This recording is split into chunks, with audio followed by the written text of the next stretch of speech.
Meditation या कहूँ ध्यान वो अमृत है जिसके असीम लाभ है।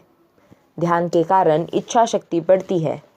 ध्यान लगाने से हमारे दिमाग में बहुत सारे बदल होते हैं। रिसर्च ने यह साबित किया है कि ध्यान लगाने से दिमाग के अलग अलग पार्ट्स की साइज बढ़ती और घटती है, जिससे कि इच्छा शक्ति, फोकस, सेल्फ अवेयरनेस बढ़ती है और स्ट्रेस, डिप्रेशन, फियर कम होते जाते हैं। और अगर ध्यान के इतने सारे फ़ायदे हैं तो आप भी ये ज़रूर सोच रहे होंगे कि मैं भी ध्यान लगाना शुरू कर दूं। वैसे तो ध्यान लगाने के कई अलग अलग तरीके हैं, पर अब हम बात करेंगे ध्यान लगाने के सबसे बेसिक तरीके, या फिर कहो ओमकार का उच्चार करते हुए ध्यान लगाने के बारे में। भगवद गीता के अनुसार जब संसार की उत्पत्ति हो रही थी तब सिर्फ एक ही आवाज़ थी और वो थी ओम।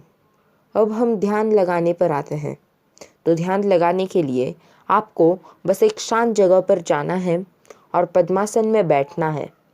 आंखें बंद कर ले और 30 सेकंड के लिए खुद के शरीर को महसूस करें। अब धीरे धीरे ओम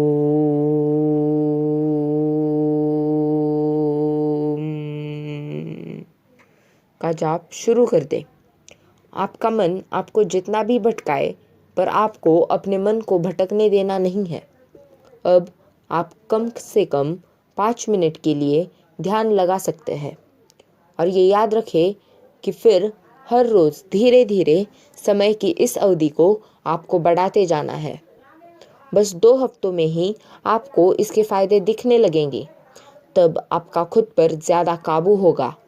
आपका हर चीज़ को देखने का नज़रिया बदल जाएगा। अब हम बात करते हैं मेडिटेशन के सबसे एडवांस्ड और सबसे सरल रूप के बारे में, जो कि है विपासना। विपासना की ताकत असीम है। विपासना के दौरान आपको बस अपनी सांसों पर ध्यान लगाना होता है। ना ही आपको गहरी सांस लेने की ज़रूरत है।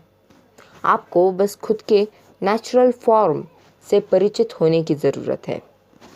भगवान बुद्ध को भी विपासना के दौरान ही ज्ञान की प्राप्ति हुई थी। अगर ध्यान के इतने सारे फ़ायदे हैं तो आप भी ध्यान लगाना शुरू कर दो। और ये याद रखो कि I will be an extra ordinary, and please like, share and subscribe.